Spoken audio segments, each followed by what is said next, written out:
a 50 basis point cut in September if the jobs print for August, Sherry, remains weak.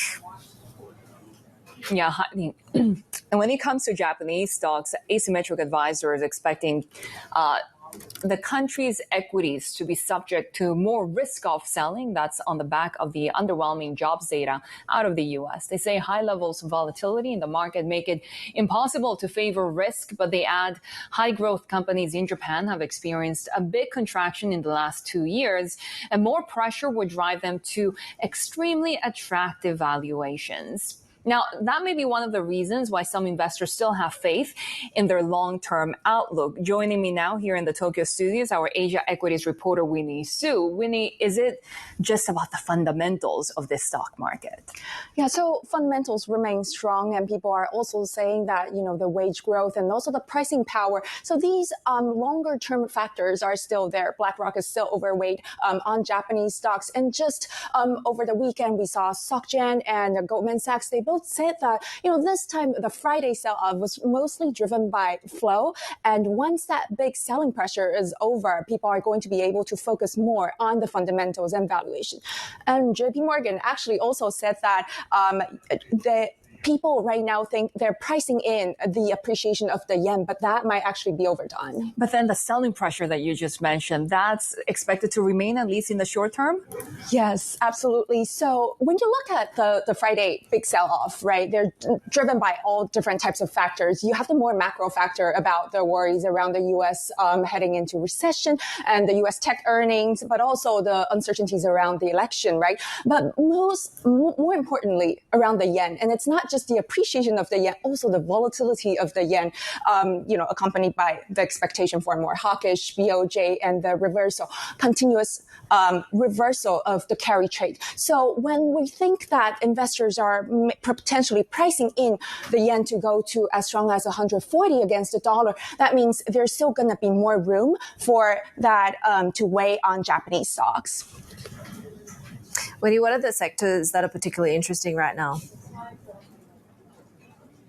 Right. So when you think about what has been sold off, it's really the ones that have really outperformed in this big rally. There were the trading companies, the financials, and especially the exporters that really benefited from the weak yen. So we saw a lot of the sell-off in that area, and people are looking into rotating into the domestic companies or the mid or small caps companies that are more likely to gain when the yen is stronger. Some still have faith in financials if they're pricing in more BOJ rate hikes to come.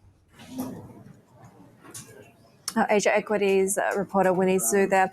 Let's take a look at some of these other asset classes, particularly when it comes to the mood music for the energy markets at the moment, given these concerns of a US and broader slowdown, as well as some of those geopolitical concerns continuing to play out. Oil, we've seen really climbing from that 7-month low there.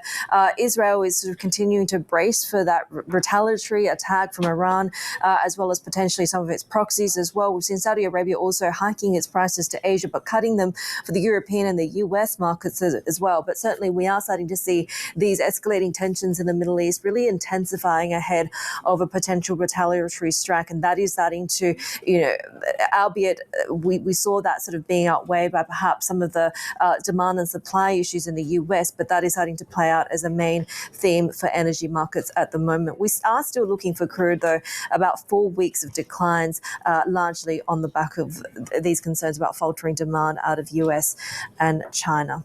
Equity futures, of course, Sherry, pointing to that further broader sell-off.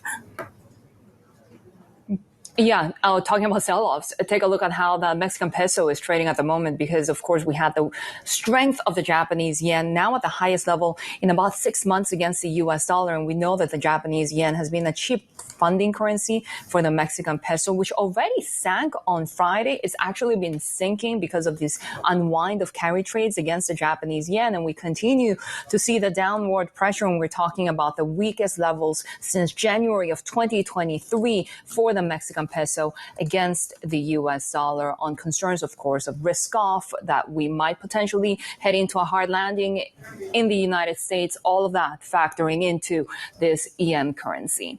We have more ahead on the Asia trade. This is Bloomberg.